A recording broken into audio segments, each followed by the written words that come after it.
Shalom keluarga damai yang terkasih di dalam Tuhan. Puji Tuhan, kita berjumpa kembali di dalam renungan sama saat ini. Kita akan bersama membaca di dalam kitab Wahyu pasal 2 ayat 12 sampai dengan 17. Namun saya tidak membacakan keseluruhan, saya hanya membaca di dalam ayat 16 dan 17 demikian. Sebab itu bertobatlah. Jika tidak demikian, aku akan segera datang kepadamu dan aku akan memerangi mereka dengan pedang yang di mulutku ini. Siapa bertelinga, hendaklah ia mendengarkan apa yang dikatakan Roh kepada jemaat-jemaat. Barang siapa menang, kepadanya akan kuberikan dari mana yang tersembunyi, dan aku akan mengaruniakan kepadanya batu putih yang di atasnya tertulis nama baru yang tidak diketahui oleh siapapun selain oleh yang menerimanya. Keluarga damai yang terkasih di dalam Tuhan, tema yang kita renungkan adalah bertobat, meninggalkan zona nyaman untuk taat kepada Tuhan. Keluarga damai yang terkasih di dalam Tuhan, jemaat Pergamus merupakan salah satu jemaat yang diberikan firman Tuhan di dalam kitab Wahyu ini, yaitu satu teguran ilahi, di mana jemaat Pergamus ini merupakan jemaat yang kebanyakan orang-orang Yahudi yang percaya kepada Tuhan Yesus. Mereka hidup di sebuah kota yang bernama Pergamus. Kota ini terletak di puncak gunung Pergamus. Keluarga damai yang terkasih di dalam Tuhan, meskipun mereka ini percaya kepada Tuhan Yesus, namun mereka juga memiliki kepercayaan kepada para dewa-dewa, di mana mereka merasa nyaman ketika mereka memperlakukan Tuhan Yesus sama dengan para dewa-dewa yang mereka percayai. Sehingga mereka selain menyembah kepada Kristus, mereka juga menyembah kepada para dewa-dewa. Dan inilah merupakan satu kehidupan iman yang sinkretisme, di mana percaya kepada Kristus sekaligus juga percaya kepada ajaran-ajaran kepada para dewa itu.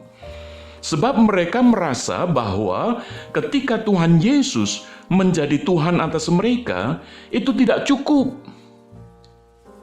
Harus ada Tuhan-Tuhan yang lain, ilah-ilah yang lain, supaya mereka ini hidupnya itu berkecukupan, bahkan berkelimpahan secara ekonomi, secara kesehatan, secara kenyamanan, keamanan, dan sebagainya. Maka itu hidup mereka selain percaya kepada Kristus, mereka juga percaya kepada para dewa. Maka itu di dalam ayat-ayat sebelumnya dikatakan, di dalam pasal yang kedua ini, di mana jemaat di Pergamus itu juga ada ajaran-ajaran Bileam. Ini yang menyembah dewa-dewa. Dan kalau kita melihat di dalam kitab Bilangan, Bileam di sini adalah menunjukkan untuk setiap orang yang sebelumnya percaya kepada Tuhan Yesus, yang sebelumnya itu setia kepada Tuhan, untuk menjadi tidak setia lagi. Lalu juga dikatakan ajaran Nikolaus, di mana dewa-dewa yang disembah oleh Nikolaus ini adalah dewa-dewa yang bisa memberikan kepuasan pada diri sendiri.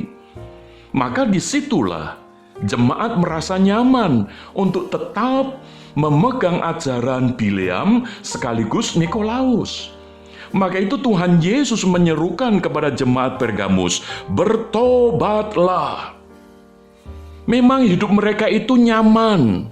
Mereka memiliki zona nyaman. Ekonomi mereka lancar, pekerjaan mereka sukses, hidup mereka sehat, dan seterusnya. Tetapi sejatinya mereka merupakan orang-orang yang tidak taat kepada Tuhan, tidak setia kepada Tuhan. Mengapa? Karena mereka tidak mengandalkan Tuhan. Mereka tidak menaruh harapan kepada Tuhan, tetapi mereka justru mengandalkan kepada dewa-dewa yang ada. Maka itu Tuhan Yesus menyerukan, bertobatlah.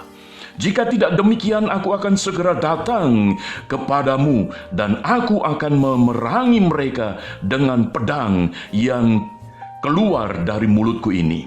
Keluarga damai yang terkasih di dalam Tuhan, firman Tuhan ini juga menjadi peringatan bagi kita. Mungkin pada saat ini kita merasa nyaman, ada zona nyaman di dalam diri kita, di mana kita selain percaya kepada Tuhan Yesus, kita juga percaya kepada hal-hal yang lain. Misalnya kepada dukun, kepada suhu, kepada orang-orang pinter. Kita percaya kepada ramalan-ramalan, feng shui, hong shui, dan seterusnya. Primbon-primbon dan seterusnya. Sementara kita juga mengaku diri percaya kepada Kristus. Lalu pada kondisi seperti itu kita merasa nyaman. Keluarga damai yang terkasih di dalam Tuhan, biarlah firman Tuhan ini mengingatkan kepada kita. Siapa bertelinga, hendaklah ia mendengar. Barang siapa menang, kepadanya akan kuberikan dari mana yang tersembunyi. Dan itu merupakan anugerah yang Tuhan janjikan bagi setiap kita yang mau bertobat, meninggalkan zona nyaman kita untuk betul taat kepada Tuhan, mengandalkan hidup kita kepada Tuhan. Keluarga damai, kiranya Tuhan Yesus memberkati kita. Mari kita berdoa. Bapa Surgawi, terima kasih untuk firman-Mu yang kembali mengingatkan kepada kami, supaya kami tidak hidup di dalam zona nyaman, di mana kami menyatukan Tuhan Yesus dengan ilah-ilah pada zaman ini. Maka itu ya Bapa, kami rindu di dalam diri kami mau bertobat, meninggalkan zona nyaman kami untuk kami memilih taat kepada Tuhan. Kiranya Tuhan menolong kami. Di dalam nama Tuhan Yesus kami berdoa. Amin. Keluarga damai yang terkasih di dalam Tuhan, Tuhan Yesus memberkati. Amin.